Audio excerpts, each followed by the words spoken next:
Stagger, what are you still doing here? I've been waiting on you. For what? Like, are you still on the podcast? Yeah, aren't we doing service crew episodes? That's right. Toby took a sabbatical. You stepped in. We're just going to have good jokes. Toby's gone. Welcome to the Church Gear Podcast, where we pull the tech out of the booth and onto the stage to share the most outlandish stories and hidden wisdom from the tech trenches. And now, here are your hosts. Welcome to episode 2 in our service crew case study series. Toger is still sitting in for Toby for the series, and I gotta say, it's quite the improvement. Today, we will be focusing on a singular topic and drilling down on an answer to it. And today's topic is how to know when it's time to ask for money. So the guest who's going to dive into this with us today is the executive pastor of operations at Nona Church, Pete Rodriguez. Pete, welcome to the Church Gear Podcast presented by Houseright. Thank you. Glad to be with you guys today. So Pete, tell us a bit about your secular and church backgrounds. Like, we want to know a little bit about you before we dive into the topic. It seems like you've worked in the corporate world, you've worked in church. What was your budget life like in the corporate world? I'm going to be a little bit unique to most executive pastors because I spent 30 years on Wall Street, working my way up to the most senior ranks. I was a operating committee member and CFO and chief administrative officer of one of the largest Wall Street banks through the year of 2018, when God finally called me out of there into full-time ministry.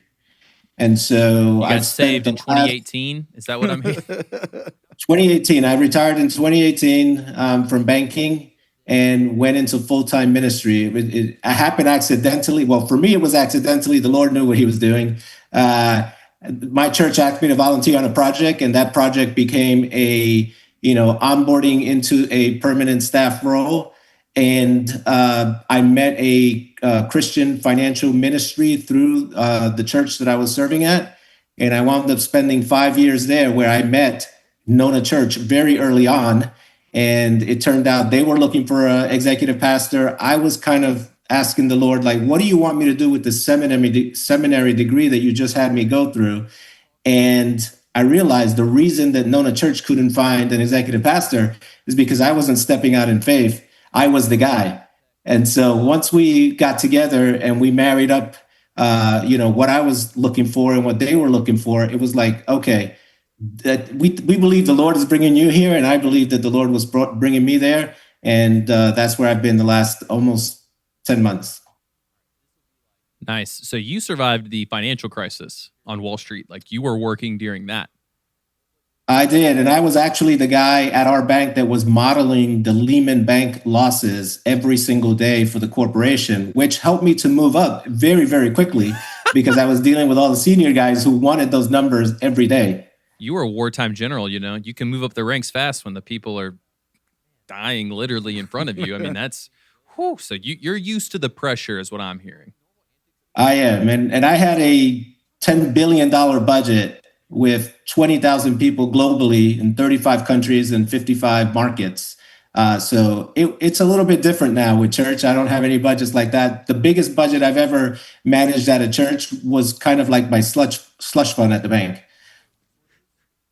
Wow. The church budget is a bank slush fund. That's right. Yeah. I guess we're not surprised. Nope. No.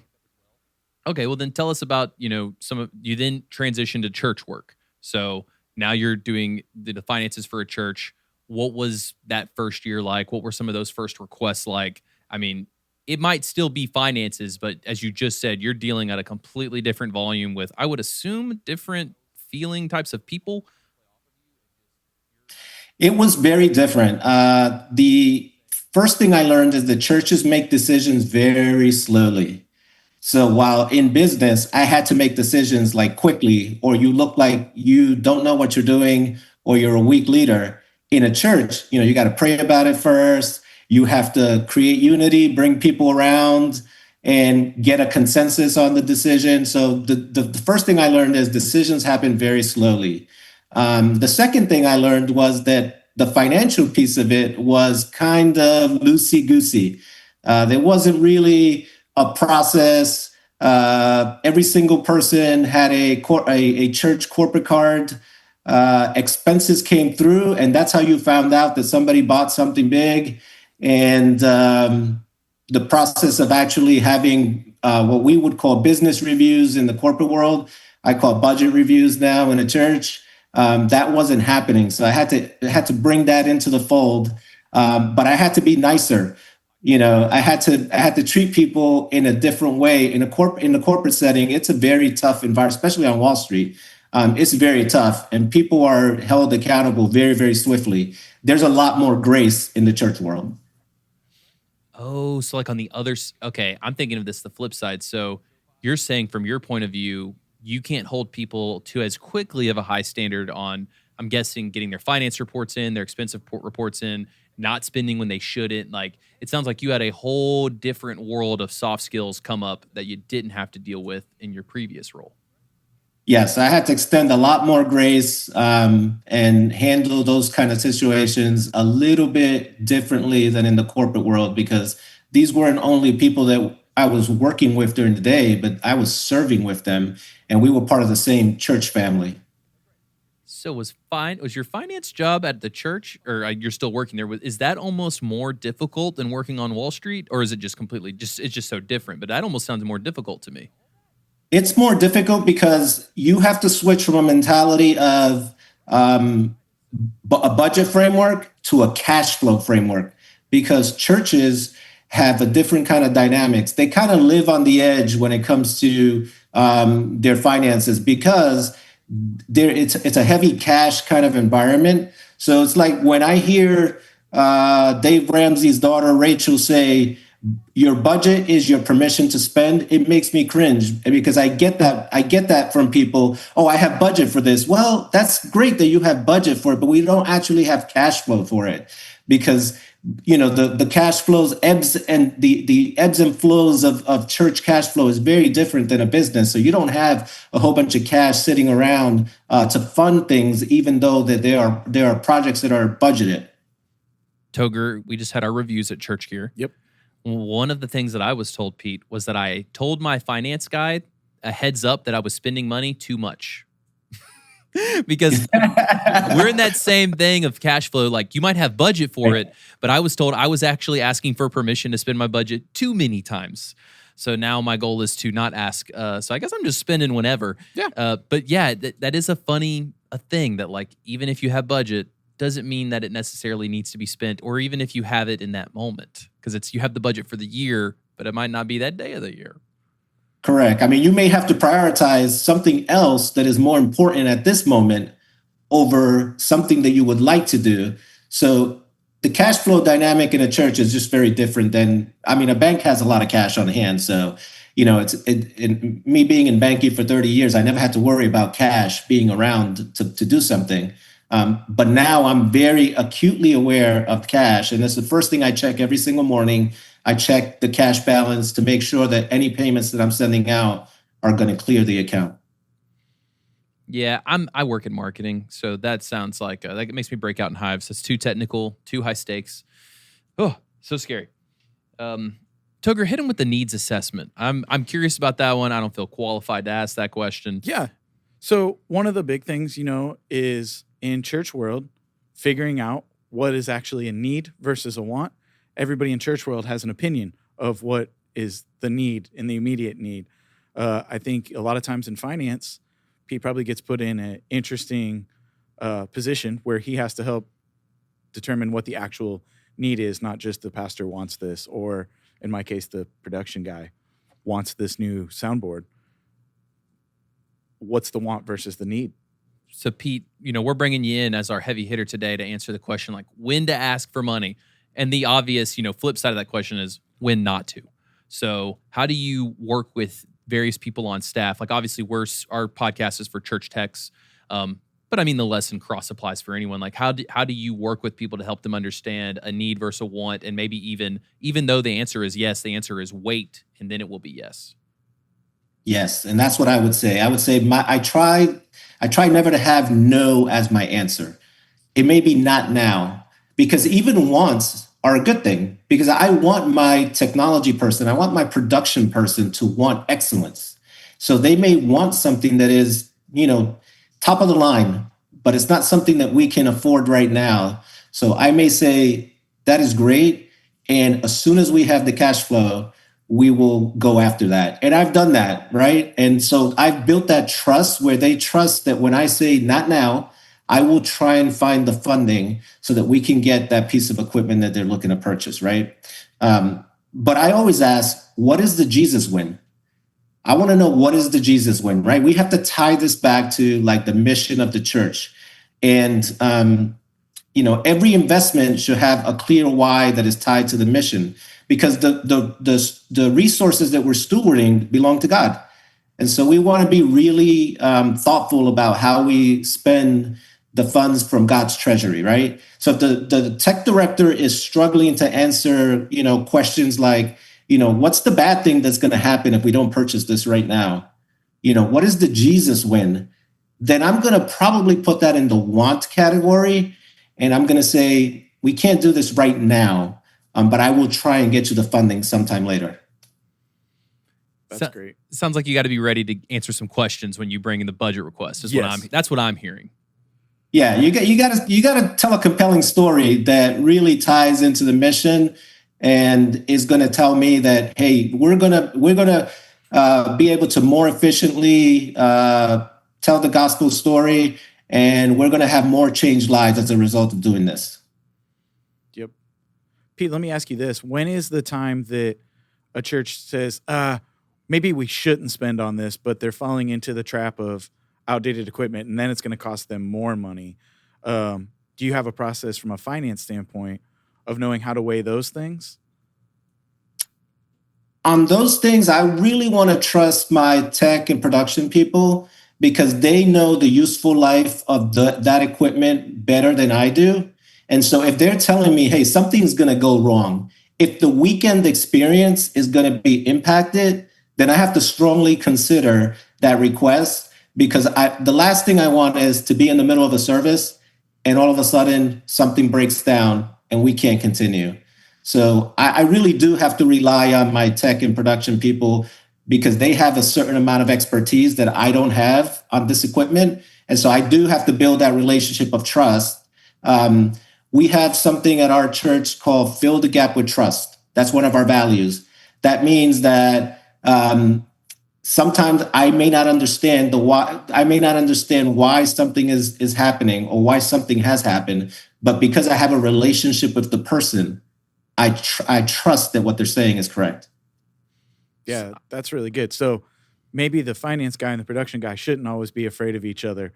I think there's a common misconception that in the church world, those people don't like each other, and it shouldn't be that way, because there should be a sense of trust there and an open form of communication, not just going to you and, hey, we need money and we need it yesterday. That's right. And actually, I would own up to that was probably one of the first mistakes that I made transitioning from the corporate world into the church world, that there wasn't that trust. And so everything was a numbers game for me. But now I see it as, we're all trying to be successful at the same mission. And so we have to build that relationship of trust. So it's not uncommon for me to be having coffee or me to be having lunch with the people who are in my tech team or my production team, so that we have that kind of relationship and we can have honest conversations. Yeah, I heard someone say on our podcast, we've had 200 episodes, so I wish I could credit them, but my memory is that of a goldfish. Never approach with judgment something you could approach with curiosity. And I think I'm hearing that principle with you, Pete, there on, like, the tech guy might say, well, why don't you have the money? And the finance guy might be like, why do you need to keep spending money? It's such a funny dance between the two. And like, if you were advising a tech, because you are right now, speaking to all the techs, if you were advising them to be best prepared to come to their finance guy, like, how detailed do they need to get? Do they need to just say, without this, the service will die next week? Or like, hey, this is why you can actually see the pastor in this one particular setting, how we use for the live stream. Like, how much detail do you want? Because I find that the more detailed someone is, the more I tend to believe them. I'm like, oh, okay, that's not a made up story. But also, you don't want to get overwhelmed with it. Like, what would be the best way for them to present their case to you, as in your position, for it to help you understand? Yeah, I like the details. I'm a numbers guy, so I am always in the details. So I like the details. What I don't like is when someone repeatedly comes in and says the sky is falling, because then I can't believe the story because the sky can't be falling every single time, right? So I would say one of the biggest things one of the biggest advice that I would give is learn to speak the same language. Finance people speak one language, tech production people speak a different language. We got to learn a common language that we can all understand and talk and communicate, and that will put us all on the same page, right? It's like if I'm speaking, P&Ls, balance sheets, cash flow statements, the tech and production people, they don't understand that, right? They have a different kind of language. Now, if I'm receiving technical language back, I'm probably not going to understand that. I've learned some of it over time, but I'm probably not going to understand it. So we got to figure out, what's the common language? And if we talk the same language, then we'll understand each other and we can have a much more intelligent conversation. It's the number one rule of public speaking. Know your audience. And I fall into this trap still today of talking marketing lingo to people at Church Gear on staff. And they're like, what? Just say the benefit, like the global understood benefit rather than the marketing jargon. You say the sky can't always be falling, but Toger, if we don't manage our gear well, it can always be falling. It can, yeah. You have to not be afraid to ask for things, but I think exactly what Pete said is saying why I'm asking for them, not just I need this, I need this, I need this. To that end, like for the gear life cycle, Pete, do you like them to share just where everything is at on like, hey, this might be dying today, but then this will be dying in 6 months. This will be dying in 2 years. Like, do you want, how much do you encourage like being brought up to speed on how long everything is lasting? Because these are big expenditures. I mean, you can drop 10 grand, 50 grand, hundreds of grand. Like how do you like the gear life cycle being presented to you so that the sky is not always falling? I enjoy a consistent, back and forth with my tech and production people. I want to have those conversations all the time, but especially during the budget cycle. Like I want to know what is coming up. What can we defer for a little bit? And so that way we can prioritize what it is that needs to be replaced first, because there's a finite number of dollars. And so if we prioritize, we can get everything done. And if we have a good idea of how much longer that piece of equipment is going to last, we can prioritize it in the right place, that we can replace it just before it's like done and it won't be working anymore. How far out is too far out? And how, like, because if I'm sitting here and I'm thinking, okay, maybe I need to think about, like right now, guys, I'm just trying to survive in the next 6 weeks. I'm in my busy season. Techs go through that. They go to Easter and Christmas. Would you like to know, hey, 24 months, that's what I'm looking at, 36 months, or are you really just looking at the year? Is there any advice to the techs out there on like, give your finance guy a heads up on this amount of time? Because they might be thinking, well, no one wants to hear about my 3-year plan, but maybe you do. I want to know about things that are like really expensive. The sooner the better, right? But I'd like to see like a 5-year plan. So that's where I think that's where corporations do this really well, because they have good processes in place and they do multi-year capital plans. So they're always aware of what is coming down the pike, right? So that allows us to plan accordingly. The other thing I recommend to churches is build a reserve. So if you have a reserve for replacing very expensive things, or I'm in Florida, if my air conditioner goes down, I can't have service.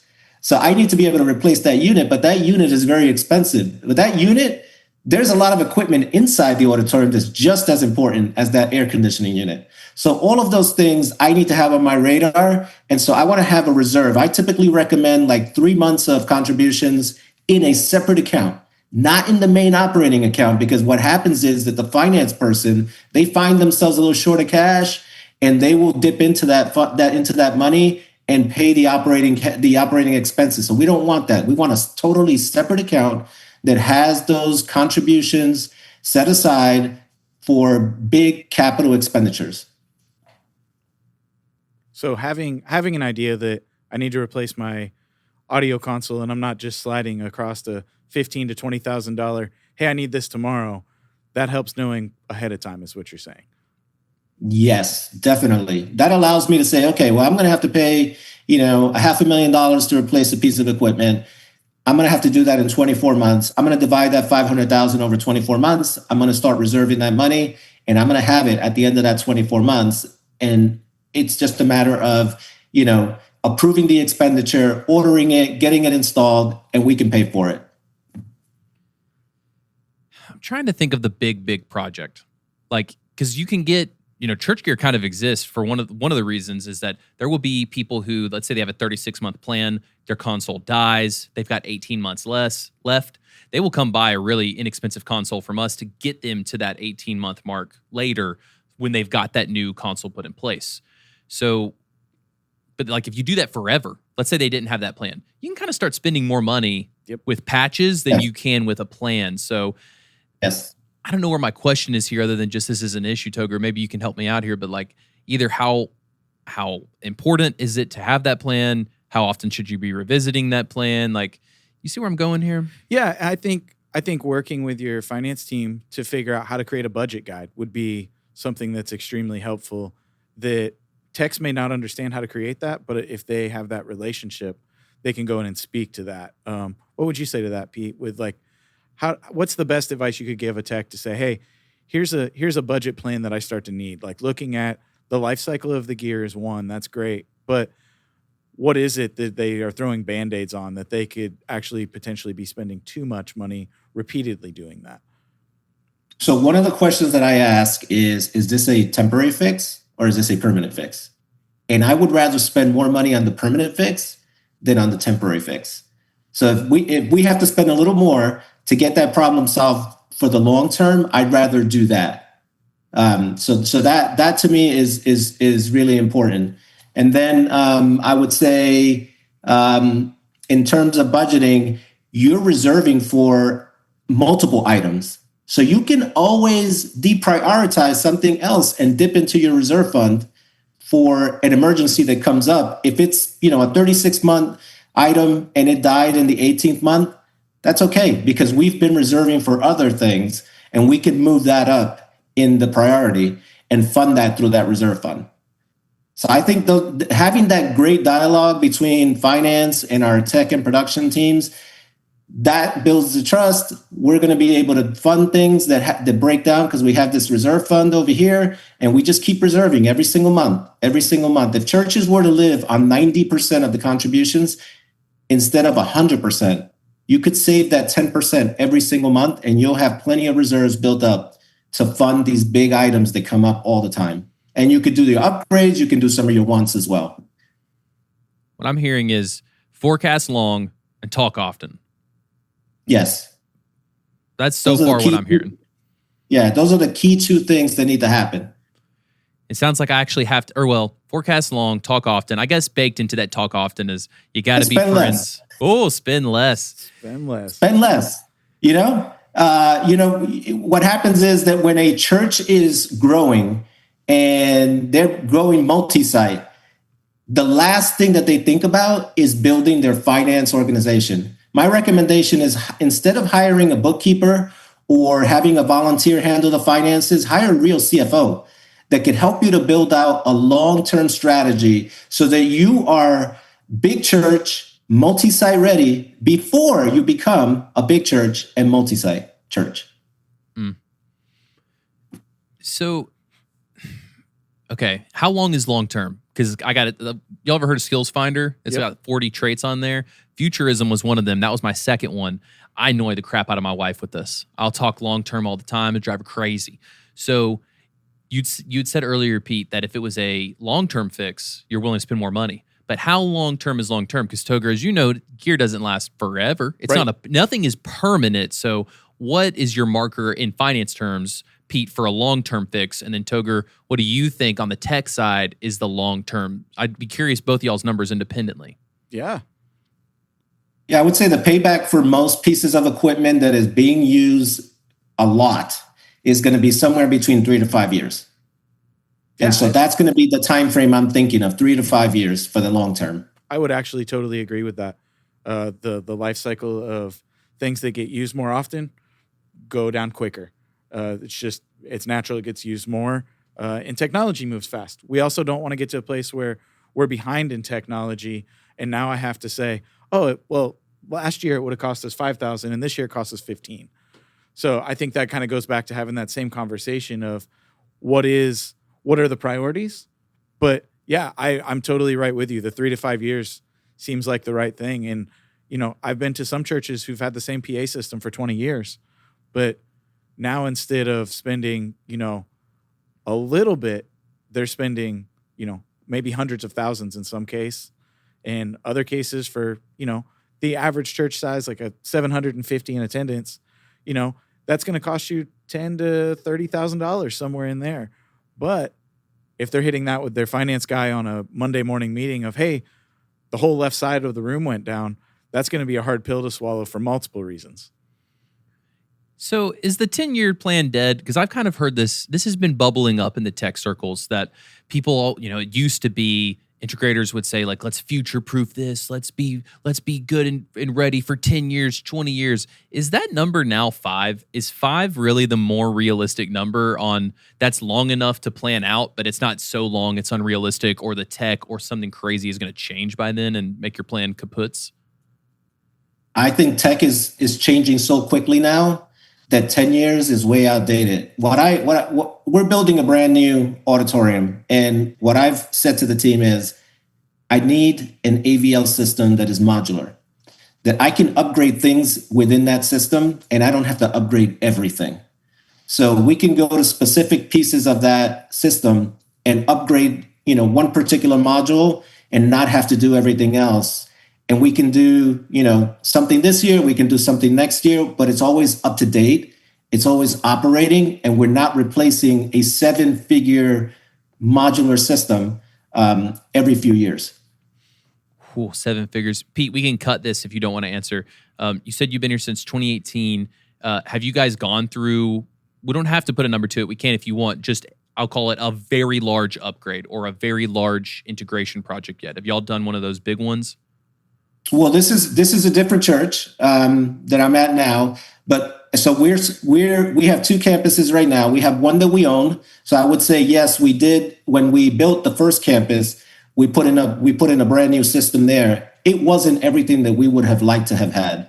So we learned from that, and so now we're building out a permanent home for our second campus, and we're trying to build everything that we need, but doing it in a way that it's modular so we can upgrade to all of the wants later.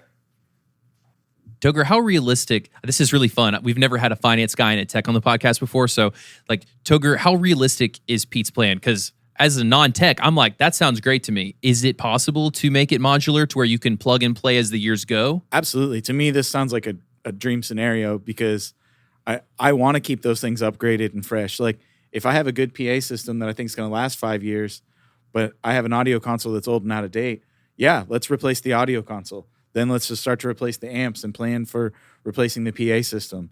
Let's keep up with the computers. And I think that's a fantastic plan. So you don't think from the tech side, you have to replace it all at once. You can do it in pieces. I don't. And that may be an unpopular opinion, but I think you can replace it in pieces. And it's easier to train your volunteers as you go when you do be able to do that. So then the hot take of this episode would be you should only have to do the expensive bill once, like when you moved into your new place. Because if you do it, if everything goes well there, you can replace as you go. In theory, I think it's still expensive along the way. But if you're planning for those things, yes, absolutely. It's the big bill one time, the big shock. Yeah, and I think the key is hiring the right AVL partner to begin with. Yes. And if they're not interested in your story and what you're trying to accomplish, then that's probably not the right partner for you. Find somebody who really understands the strategy that you have for AVL, and then they can help guide that discussion, right? And they can help build something that all works together. Because that's the key. You got to have everything that works together, and then you can plug and play later with other pieces that can work with that system. But just find a vendor that you really trust and help, and let them guide you into some of those pieces of equipment that you need to have as part of the modular package. That's great advice. How many integrators did y'all interview during that process, Pete? Do you remember? Was it 5, 2, 10? We hear 3 a lot. I want to say 4 was the number that we had some recommendations from our designer, and we had a couple of other ones that our director of production had worked with in the past. And so we actually did wind up going with the recommendation that our production director had. That's a win. And Score one for the techs. yeah. And I think we have a great package that is modular and that we'll be able to update, down the road and have some bells and whistles that we're not going to be able to afford today. But it's an expensive system, so we have to have some trade-offs.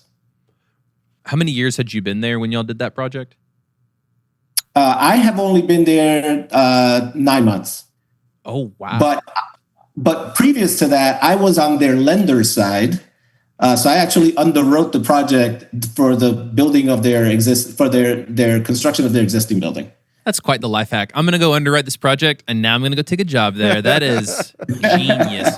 Okay, so That's the way, the Lord makes introductions long before you need to have that introduction made. Yep. That actually, the weight of that wisdom of that sentence is settling on my heart. I'm like, oh no, what's going to happen to me in the future? I don't even know yet from the introductions of people I met. So you weren't part of that.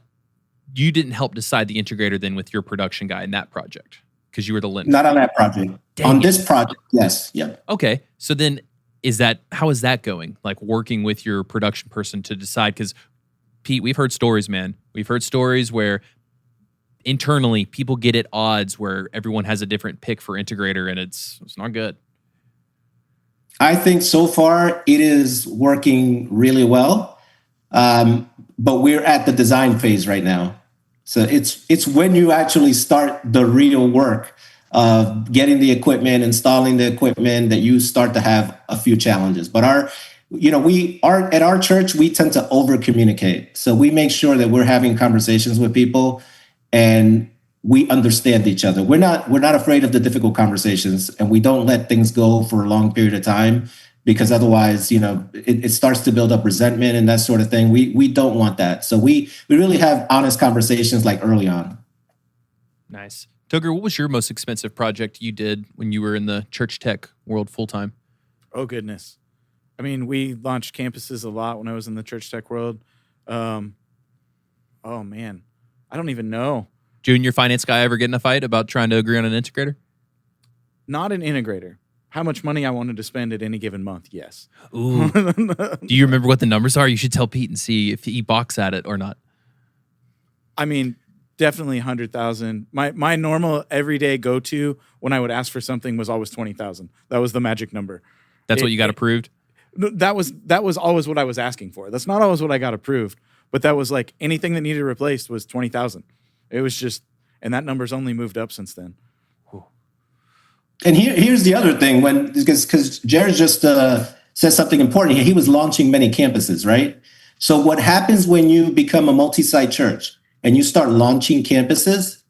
Now you have campuses that are starving because you have to invest in these new campuses. That's always an interesting conversation with your tech and production people, because they have equipment that's dying at some of the other campuses, but you've got all these launches that you're working on. And so you've got to divert resources there. So you have some starving campuses that are complaining loudly. Yes. And something that I learned is like how to start planning for that. Like when we launched a campus, I knew I needed X percentage of my budget was going to be just to launch that. That wasn't to run it. So that kind of brings me to a good point, Pete, of what would you say is a good percentage of the budget that you're dedicating to tech and production when you're looking at it as a whole church? What's a safe number that you think this is a great piece of advice for an executive pastor or a lead pastor of a church that's, they're maybe not multi-site in a lot of cases. They may be at that, 750 to 1,000 mark. Yeah, I think it depends on the lifespan of the church. The earlier the church, you're going to have, newer equipment.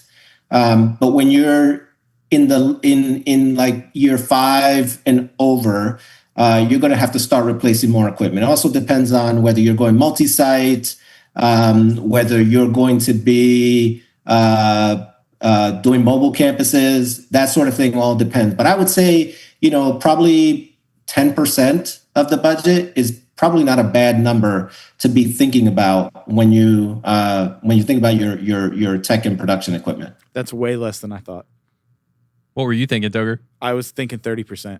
Oh, wow. I just know that in my world, things are expensive. So yeah, I don't understand the operations side of that. So that's a great Yeah. That's a great piece So let of me help advice. you. Yeah. So if the marker for salaries and benefits is 50% of your contributions, and you put 30% towards technology and equipment, you got 80%. And let's say that you're a mission-minded church and you give 10% to missions, you now have 10% to do everything else. And that's why 30% is probably an aggressive number. You know, and it depends, right? I mean, it could be a really, really big church that's bringing in a lot of cash flow, and maybe you can do that. But I think 30% is going to be a little bit aggressive just because of the dynamics of if you got 50% going to salaries and benefits, you've got 30% going to technology, you got 10% going to missions. How are you paying your mortgage? Yeah. How are you paying rent if you're at a rental location? So you have to take all those variables into play, and that's why the conversation between the finance person and the tech and production person is so important, because once you see the numbers on a piece of paper, you see the percentages that are being allocated, you say, oh, that conversation now makes sense. Yeah, no, that makes a lot of sense. What's a great piece of advice that you would give the pastor that is the do-it-all pastor? He's preaching on Sunday mornings. He's trying to figure out what needs replaced in tech first because he just has a volunteer running things. And he has a worship leader that's part-time that maybe has some of his own equipment intertwined with what's making Sundays work. How would you give him advice to right-size that? I would say stop doing that. You need an executive pastor. You need an executive pastor to help you carry those burdens, because all of those things are not things that a lead pastor should be doing. The lead pastor should be teaching and shepherding. That's his job. That's his main focus. And it's the job of the executive pastor to have difficult conversations, to get the resources and set them aside, allocate them against to all the other ministries. But for the pastor who needs to be having to be shepherding the staff and to shepherding the congregation, to also be having these difficult conversations, you really don't want that to happen. Everybody needs a vice principal. That's it. The principal is fun. They're doing the pep rallies, and the vice principal is the one that gives you the paddling if you live in the South, that is. Guys, this might be too broad of a question, but let's see if we can do it. What are some instant yeses and nos where, like Toger, some instant yeses or nos where you made a tech request and you instantly got a yes or you instantly got a no? And then Pete, on your side, what are some tech requests you've gotten where you're like, that's an instant yes, that's an instant no? Now, I know there's probably a lot of it that's like you have to ask some questions, but just if we could help arm our techs with some scenarios where they're like, oh, yes, this is when I should ask for money if I haven't been. And, hey, maybe you shouldn't ask for money on this one. I'm going to give one that might be a hot take. I think getting your pastor a great microphone and making sure that wireless is reliable, because he's communicating the majority of what's being said from stage for a majority of the time, and it's the most important things being said. So without hesitation, I will go and ask for money for that and fight for that over anything else. That's a hot take in the tech world. Some other guys probably may say their snare drum sound or their guitar, but to me, that's the most important. I think anything that impacts the weekend experience, because our job is to spread the gospel, do it the most effective way that we can. If we can't do that, if there's something that is distracting people while they're there, we need to take care of that right away. That's a definite yes for me. What would be a no is if we're just trying to keep up with the church down the street. So if your conversation starts with, well, my friend down the street has, this piece of equipment, that's probably going to be a no. We gotta have a little bit more than, hey, I'd like to have what the guys down the street have. That makes sense. That's really good. So probably an instant no is going to be if I ask for a cable cam. That's probably not getting the thumbs. Yeah, it's probably not going to get it. Yeah. So Pete, let's role play for a second. Let's say your tech walks into your room right now and they're like, I need $15,000. Well, maybe the number doesn't work. To me, 15,000 feels like not insane, but enough to hurt. So whatever that number might need to translate for you, but like a number that would hurt to be a sudden expenditure for that month. And they go, this is on Tuesday. They're like, I need this money to spend tomorrow on Wednesday so that it arrives on Friday and I can install it on Saturday, and so that church is going to happen on Sunday. Just walk us through, like, what questions would you ask? How would that go? Yeah, I would say asking for $15,000 would be the wrong way to start the pitch. I would say build a business case first. Let's have a conversation about what it is. What is the problem that we're trying to solve? What is the solve that we think will take care of the problem? And does it help us to achieve our mission? If it does, and then the question about it being a temporary fix versus a permanent fix. If we can answer all those questions and agree on those, then I think we can move forward with the $15,000, or at least we can agree on a time frame for the $15,000. So then now a question for both of you. That happened this week. Now it keeps happening. How many times can you come with the like red alert before you start to go, hey, we're not managing something well? I'd be curious from both sides of you, because for Pete, I'm sure a couple would bother you, and for Tugger, you know it. I mean, maybe there is legitimate reason this would happen a bunch. Like for either of you, how many times can that happen before it's like someone's not managing something well?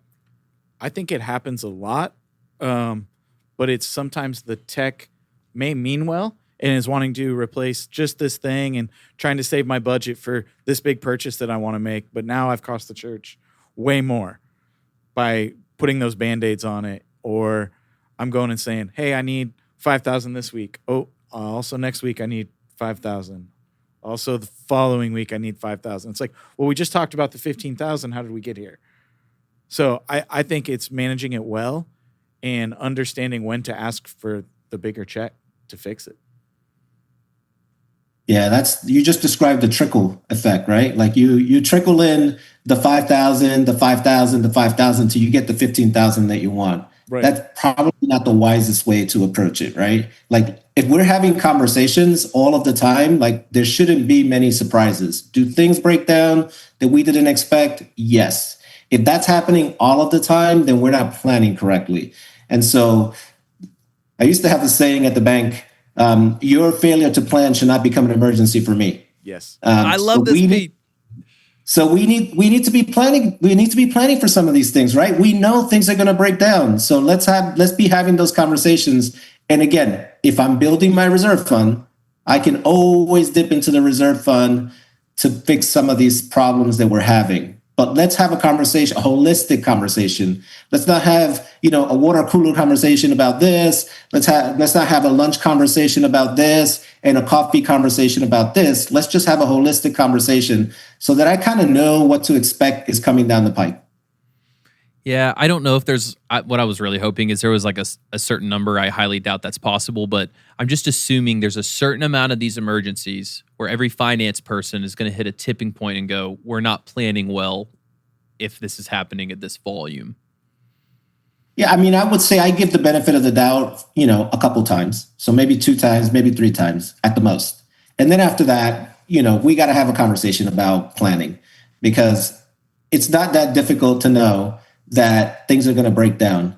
So if we're looking at our equipment constantly, we know what's starting to, misfire and not working properly. So let's put that on the list for our conversation. So that way you're not coming 3, 4, 5 times with emergencies, and we can handle that up front. We don't have to have difficult conversations about how many times you're coming with, the sky's falling.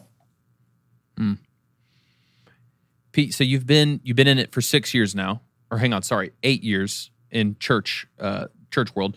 Is there any advice you would give your past self, year one Pete, the finance guy for the church? Anything you would say to past you? Listen twice as much as you speak.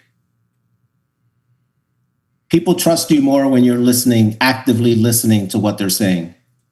And then speak only after you've heard everything that the tech and production person has to say. And that's great advice. I think I would say the same thing for techs. God gave us 2 ears and 1 mouth.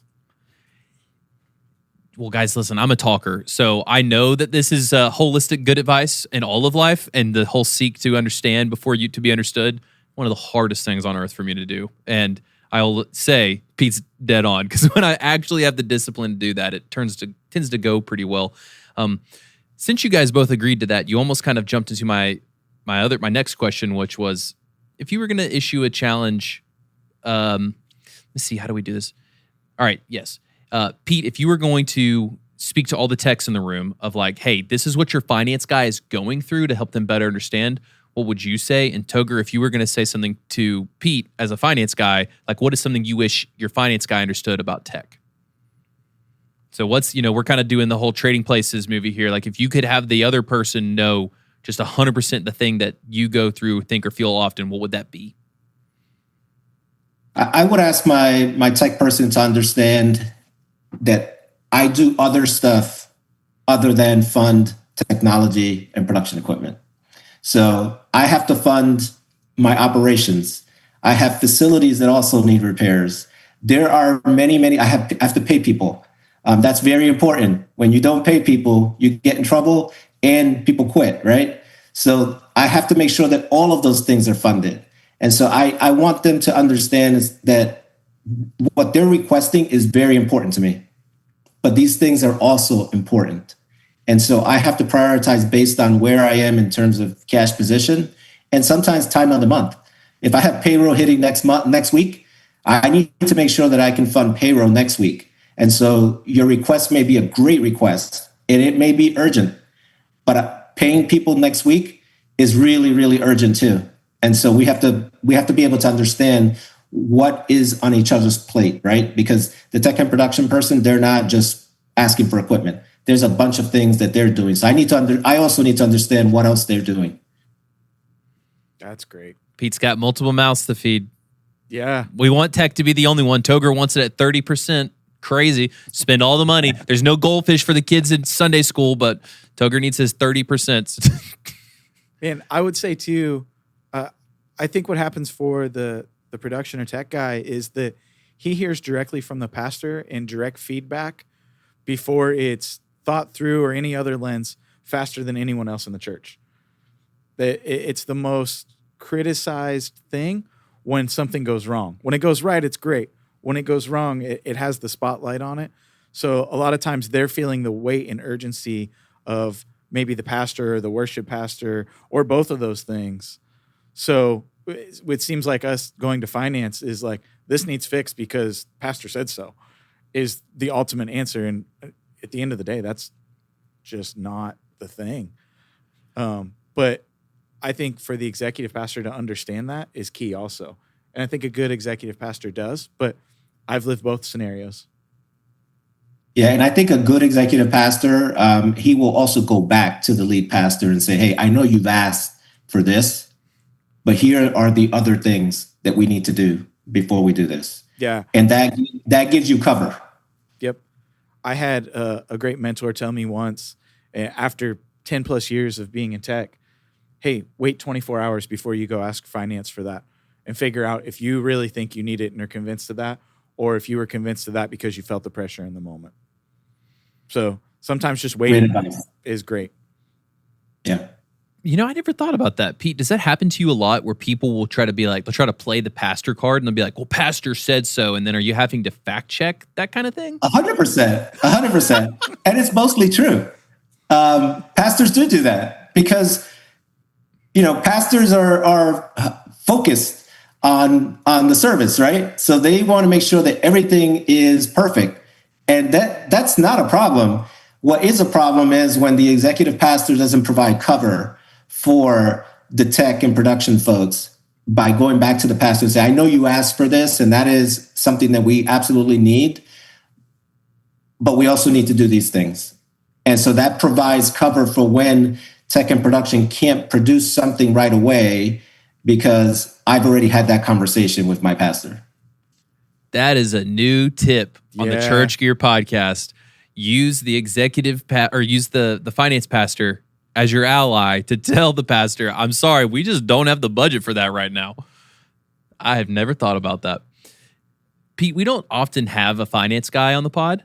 So is there anything we didn't ask you that we should have? Or is there any advice you would like to close on that you're like, this didn't get covered, but this is a big topic? Like you're speaking to a room full of production people. Anything we didn't ask or should cover that we didn't? Yeah, I mean, churches are big on leadership training. The one thing that's missing in leadership training, and it's also missing in seminary, by the way, so pastors don't get this, is finance training. So no one is getting the training on finance. And so you get these responses of, I have budget for it. But if we were to add a module for finance training to our leadership development, I think it would be helpful for everyone. It would reduce a lot of the stress that everyone feels, because we would all be talking the same language. We would understand what are the things that are happening behind the scenes other than funding things that happen at the church from a financial perspective. So, I mean, we just did the same thing. We released a 4 module leadership training, and finance was missing. So now my feedback is going to be, we need to add a finance module because that's where our team is struggling there. So that's the advice that I would give churches as they develop their leadership programs. Make sure that you include a finance module because we really need it. Seminaries are not teaching it, and we're not teaching it as a church. So, Pete, does it often feel, I got one more curiosity question, I'm curious. Does it ever feel like everyone at church thinks you have this endless bag of money and they come to you and like, why don't you just give me some money from your endless bag of money? I think that they know that it's not an endless bag of money. But they also feel like their request is probably the most urgent request because they don't have a view into all of the pieces that are happening, all of the things that are happening behind the scenes. So there are a lot of projects that are going on behind the scenes, and they only have purview into a small window of the projects that are going on. So what I learned on this episode is talk often to your finance guy so that you can have an actual relationship. Make sure you're forecasting with them often. And if you have a bunch of emergencies, you might have to re-examine if you're planning well. Those are my takeaways. Yeah. I think you. Cool. Well, Pete, is there anything you want to plug? Anywhere you want to point people towards? Well, hey, we are growing really fast in the Central Florida area. And if there's somebody out there that is looking for a church in the Central Florida area, Lake Nona or St. Cloud, come out to Nona Church. We'd love to have you. Love that. Plug in the church. That's fun. Well, Pete, thank you for joining us. We'll tag you when this episode comes out, and thanks for being our finance guy. Great. It's great to be with you guys. Thanks, Pete. Thanks for hanging out with us. We hope to see you back next week for more absurd stories, tech takeaways, and overall buffoonery here at the Church Gear Studios.